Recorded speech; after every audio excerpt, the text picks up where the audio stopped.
Welcome to Real Talk with Reginald D. So glad you tuned in today. Today I have an amazing man who stopped by to hang out with us. I'm going to start bringing people on the show that have found their gift and their purpose in life. Today I have Wally Green. He is a world-renowned table tennis pro who has used his gifts to touch people all over the world. His story is absolutely amazing. So welcome to the show, none other than Wally Green. What's going on, Wally? I'm great, man. Thanks for having me. Great to be here.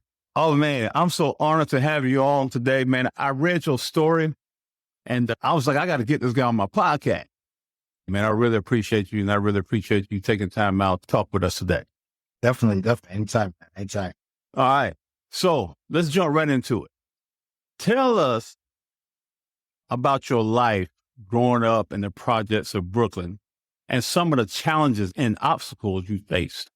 Yeah, so I grew up in the projects, in Marlboro Projects, which in Brooklyn, between Coney Island and Bensonhurst. I grew up with a very narcissistic, abusive stepfather who used to beat up my mom, like literally every day. And used to systematically, not only like physically abuse me, but also the mental part, which was worse. So he systematically tried to make me feel and my mom feel that we could never amount to anything in life.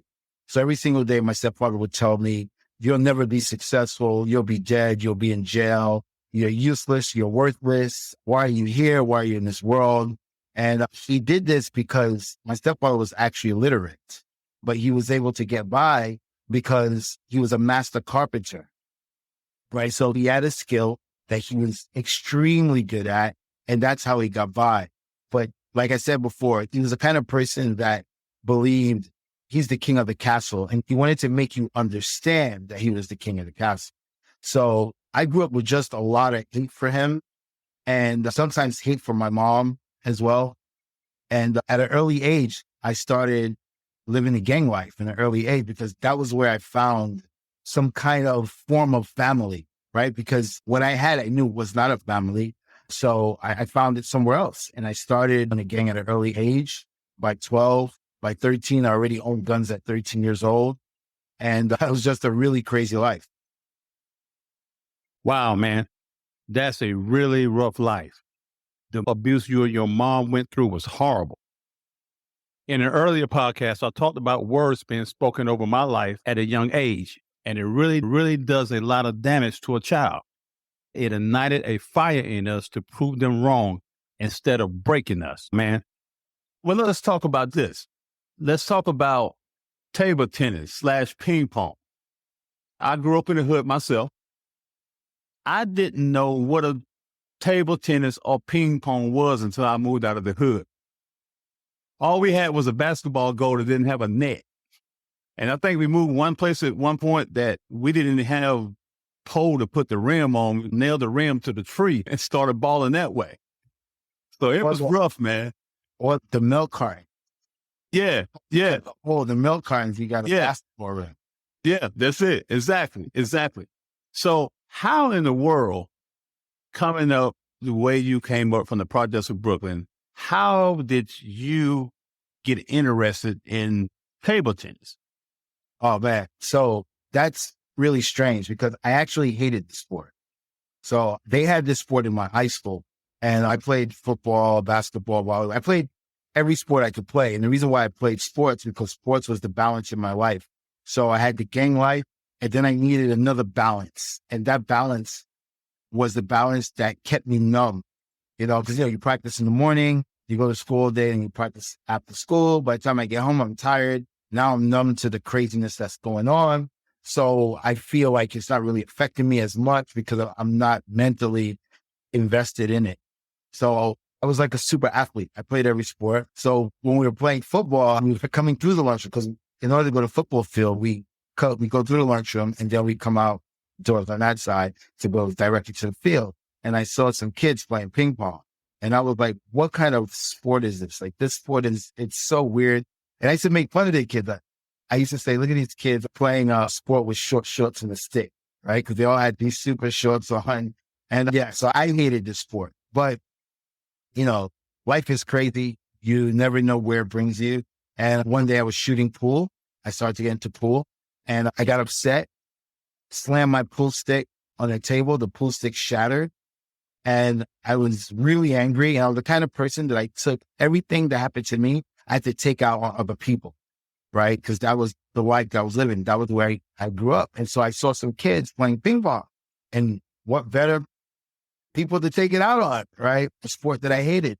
So I went up to the kids and I said, hey, I want to get a hit. And the kid said, do you play this? I said, I don't play this, man. Just give me the paddle. And my goal was not to play ping pong. It was actually him to hit the ball to me to smash him in the face with the ball, right? And that would have let my anger out. And when I went to go smash the ball at him, the angle of my racket was in the wrong angle, well, in the correct angle for ping pong. And it went on the table and the kid was like, oh my God, do you play this? And I was like, I tell you, I don't play this. He's like, there's a ping pong club. You got to go check it out. And I said, there's no way there's a ping pong club where people get together and play. It's like, there's no way. And like I said, sports was a big part of my life. And, you know, that athlete was like, hey, maybe there is a ping pong place. Right? So I wind up going down to go check out this ping pong place. And when I got there, I saw people playing. It was like half pool ball, half ping pong. And I saw people playing and it was unbelievable. Like, they were standing back from the table, everyone making these crazy shots, making noise, yelling and screaming. And I was like, wow. And more importantly, the people that I saw playing looked like me. And that was like, wait a minute, Black people don't play this. Like, what's going on here? Like, everyone who was playing at that time was Black. And I was just like shocked. Like, wait a minute, what? We can play this? And that's what got me interested. That was the first interest that caught my attention. I saw people that looked like me who were actually playing. Now, let's talk about this. How did you feel? Because I know it's a long story behind this. I got to be respectful of your time.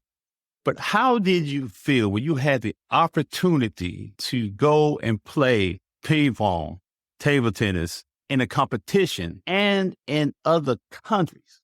How did that make you feel growing up from where you came from? To pinch myself a couple of times.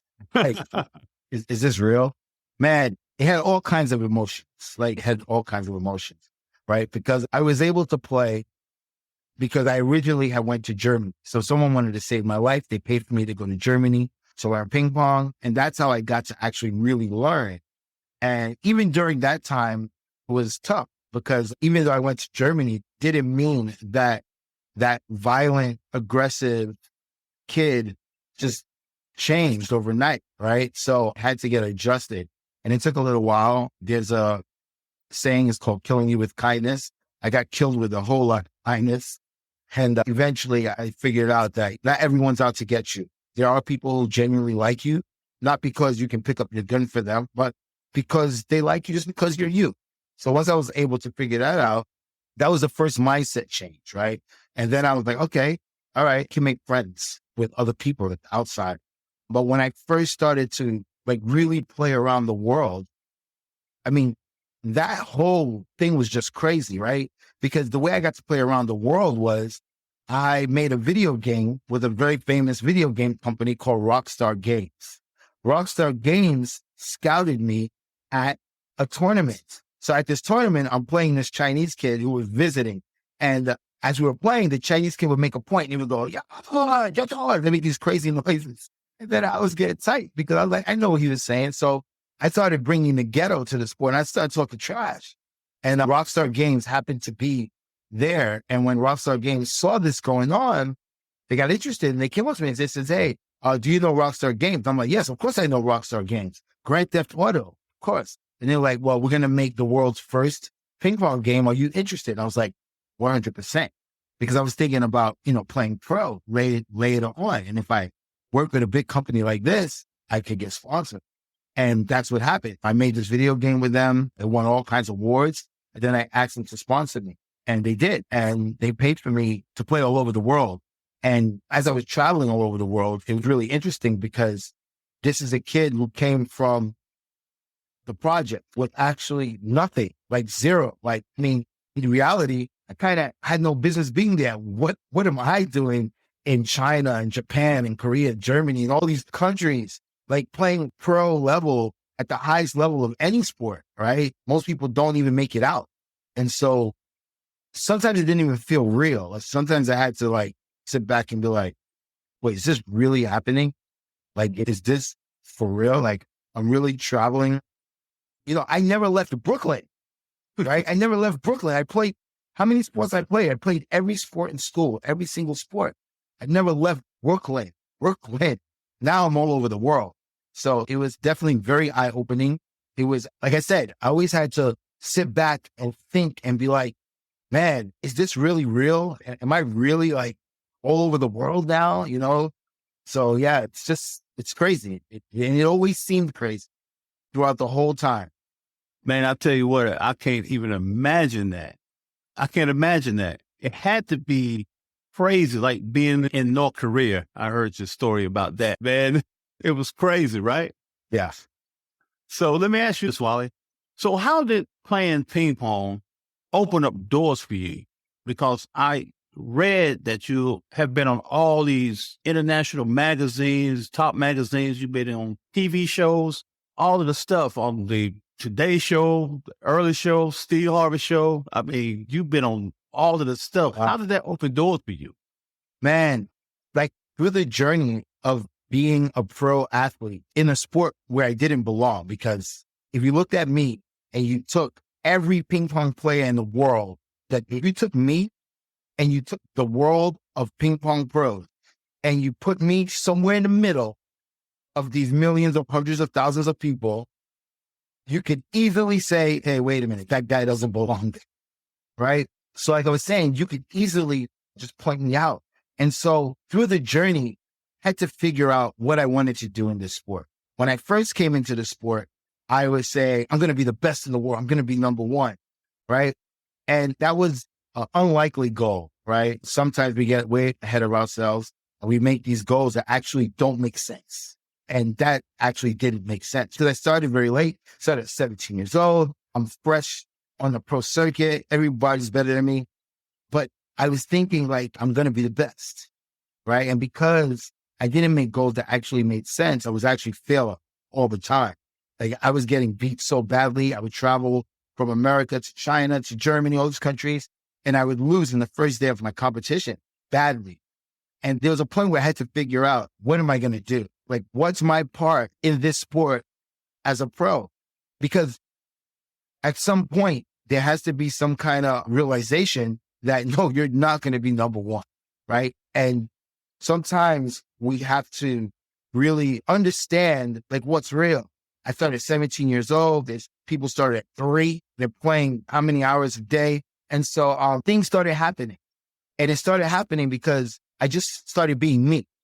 I was like, you know what? I'm not going to conform to what this ping pong culture is about.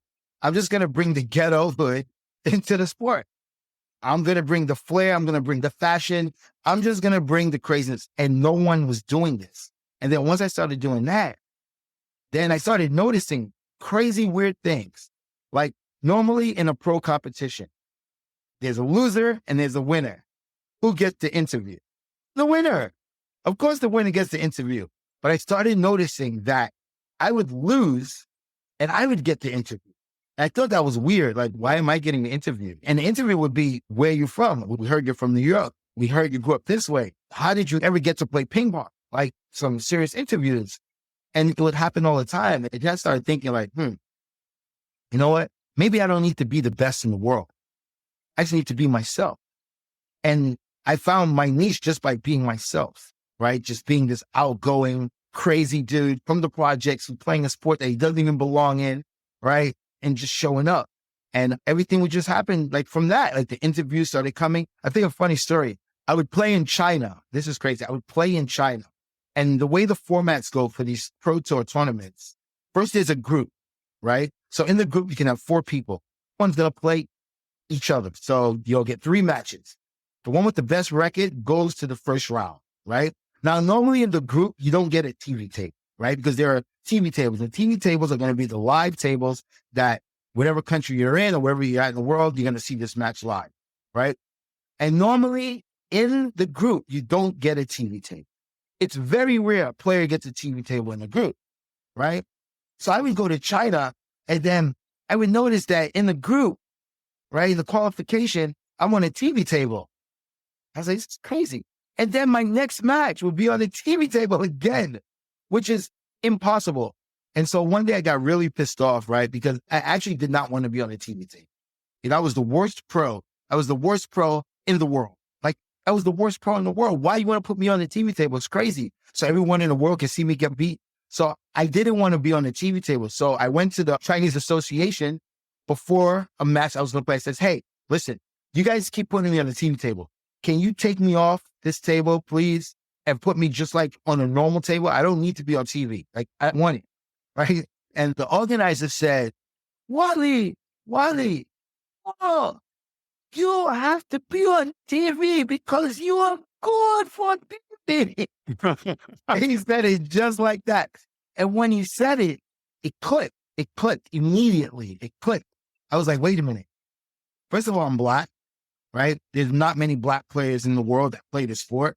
There are no Black players like me from my background that play the sport, right? I got the crazy hair with the designs in it. I'm always wearing the chain with the diamond, like bringing some fashion to it.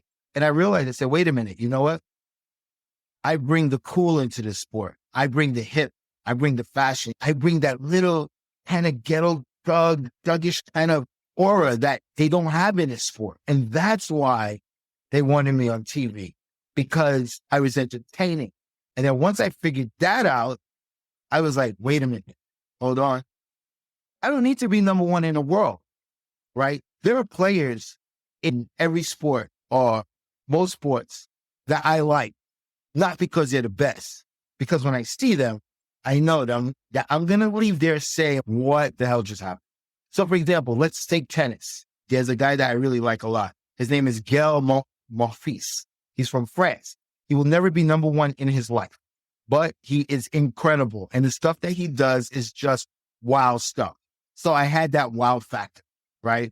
And because of that, that's how I started getting interviews, because people couldn't believe. And then, not to mention, I started getting better. I was able to compete. I was able to keep up. I couldn't win, but I was able to keep up and compete. And that's all I had to do was keep up, compete, play as hard as I can, make as much noise on the table, and just be myself and be out there. And then things started coming. It would just snowball. I was like, yo, Wally Green. And listen, every player respected me. And I'm talking about like the top players in the world. I'm talking about like the LeBron James, the Jordans, like those people, when they saw me come in, they would say hi to me all the time, because they knew I wasn't their level, but I worked really hard. When I would lose my match, right? Picture this. You travel from America, you go to China, 16, 18 hours flight, right? You arrive. The next day is your competition. You play 2 matches, 1 in the morning, 1 in the afternoon. Guess what? Competition's over. So you flew 18 hours from America to China. You played only 2 matches. Competition's over. You still got 5 days there. I used to just find everyone to practice with. I would go say, practice, I want to practice. And I would spend my whole time in the practice hall, just hitting. And everyone saw that. And they saw that I worked hard and they respected it. And all the top players in the world, I'm talking about the Michael Jordan, LeBron James, and they see me, they say, what's up? Say hello. Even the Chinese, best in the world. When I used to walk into the hall, they used to call me, oh, Wally. And they would laugh and say hello, right? Because I didn't have to be the best in the world. I didn't have to be their level. I had something that they didn't have. And it was that flair. It was that swag that nobody had. So they had the skill. They had the ranking, but I had the swag. Had that swagger, and they loved it because it brought something different to the sport.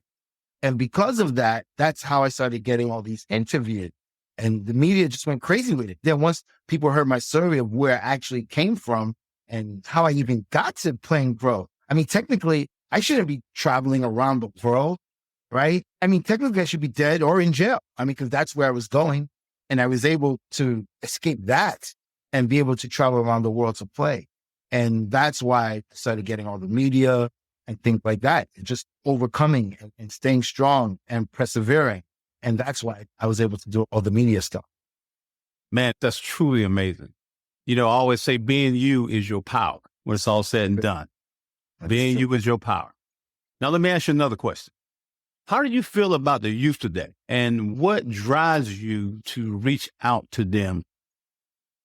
Oh, man. So I think the youth today, they need people who are willing to reach out to them and guide them. I talk about this a lot, especially in the inner city.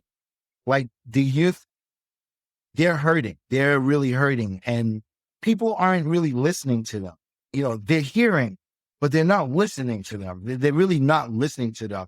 I did a world keynote speech, actually, and this is global speech. They had some younger kids on. And one of the questions we asked them is, what is the biggest struggle being your age? And everyone said that people don't listen to us. Like they hear us, but they don't listen. They listen to us, but they're not really hearing us. I just think that people like me who's been through a struggle, we need to help these kids out. A lot of times people come from a really dark background and they get better. And then they just go on with their lives and that's it. I think that's wrong. I think that we need to help these kids, right? Because these kids, if they're going to listen to anybody, they're going to listen to people like me who's actually been through the struggle. My mom sent me to a psychiatrist or whatever, social psychologist, whatever you want to call it, when I was really out there gangbanging hard. And she sent me there. I don't know why, but she thought it was going to help.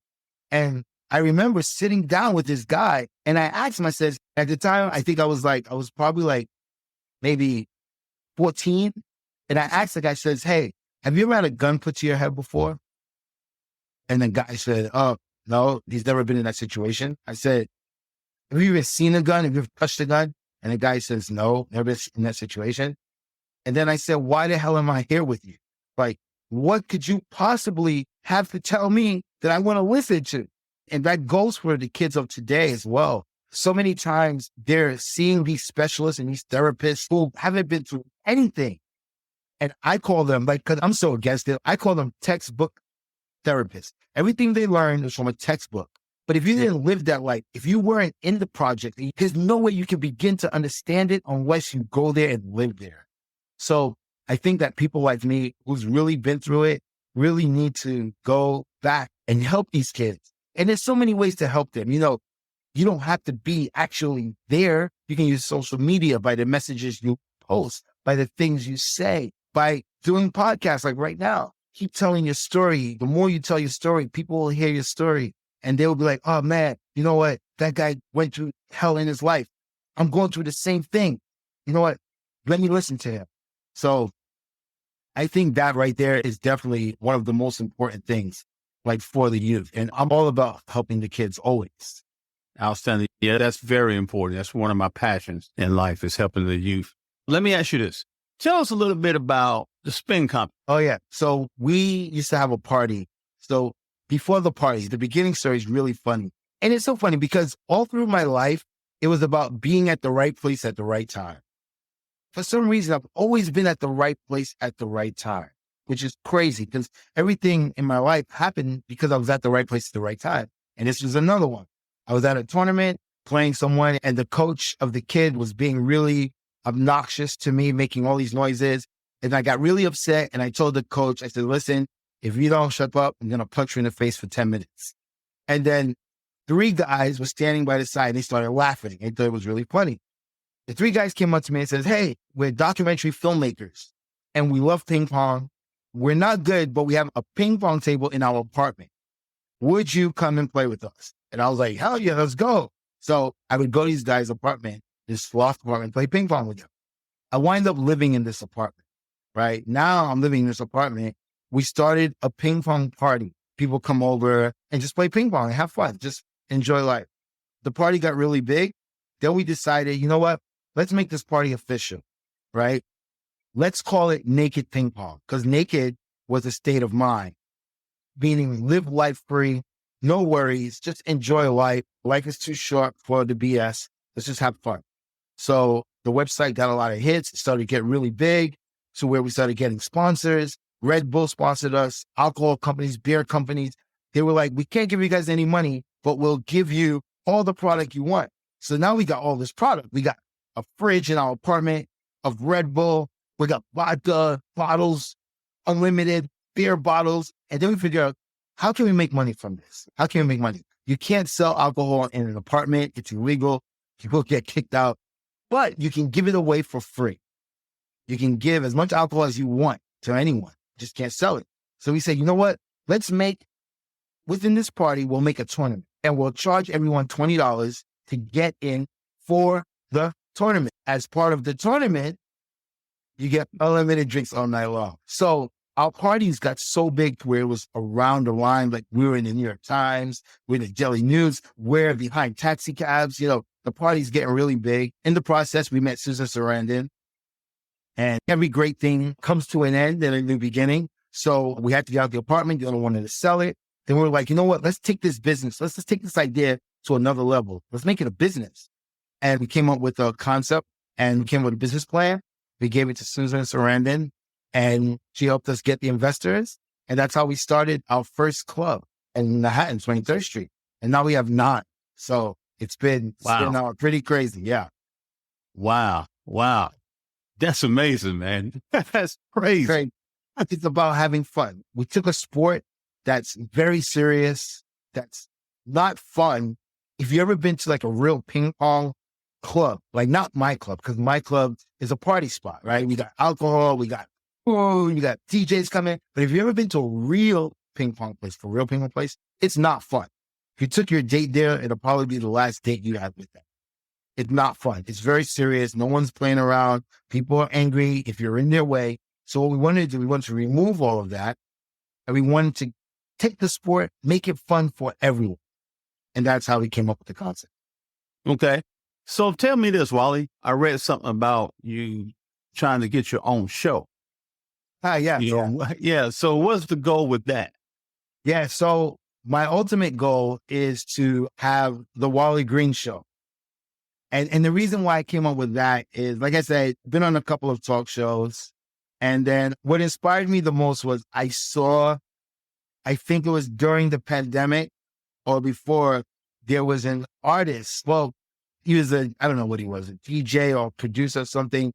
And he got his own show on prime time. Like, I couldn't believe it. And then his background story was my story. Like, it was my story. And I'm like, yo, I know this dude. He like didn't go through all that stuff. Then so they gave him a primetime channel, primetime, but it was bad.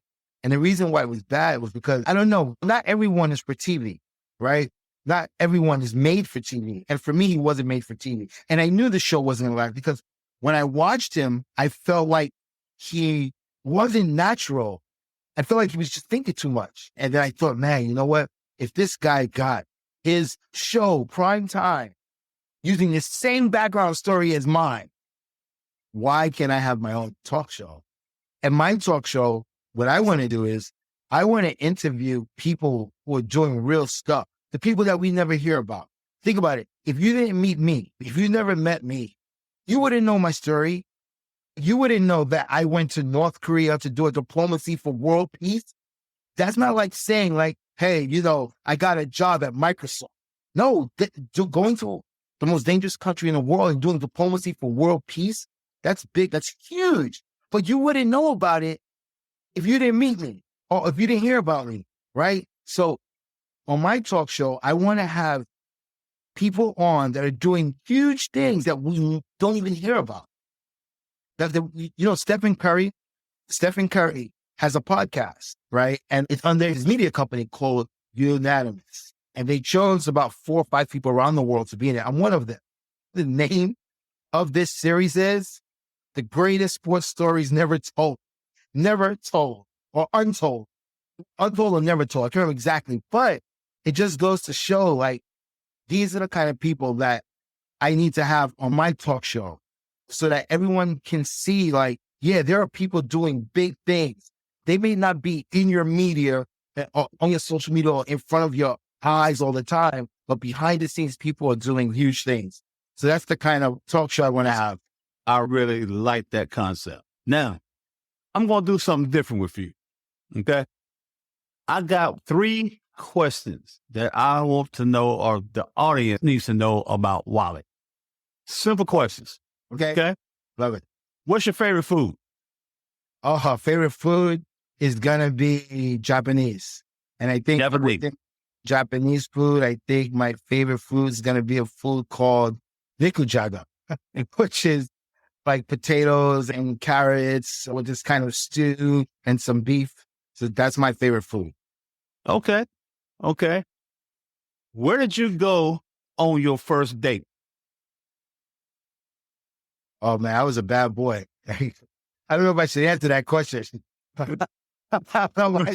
Play it safe, man. Oh my God. The first day, let's put it like this. On my first day, both my parents were not home at the time. So that's got a big way.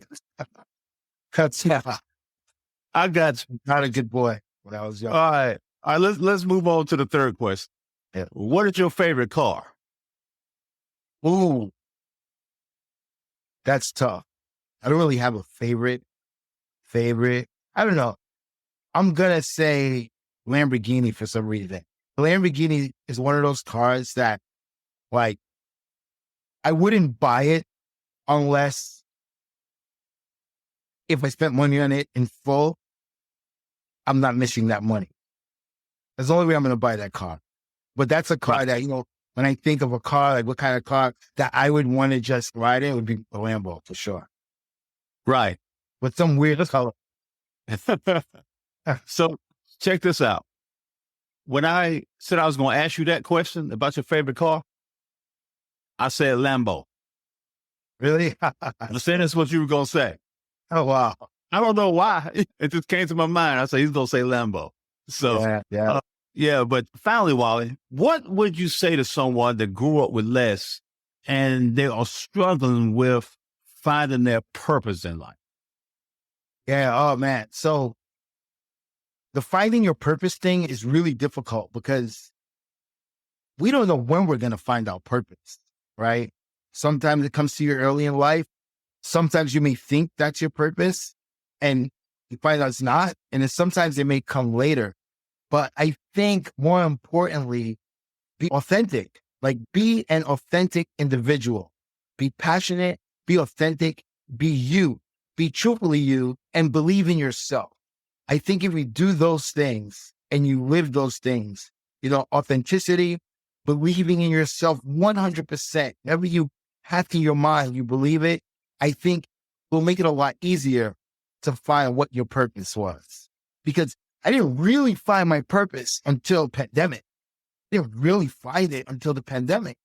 But because I live authentically every day, I'm real every day, I'm me every day, no matter what platform I am, no matter what TV show I'm on, no matter what interview I'm doing, whatever you see today, you're going to see tomorrow, you're going to see the next day, you're going to see the next day. It doesn't change. It never changes.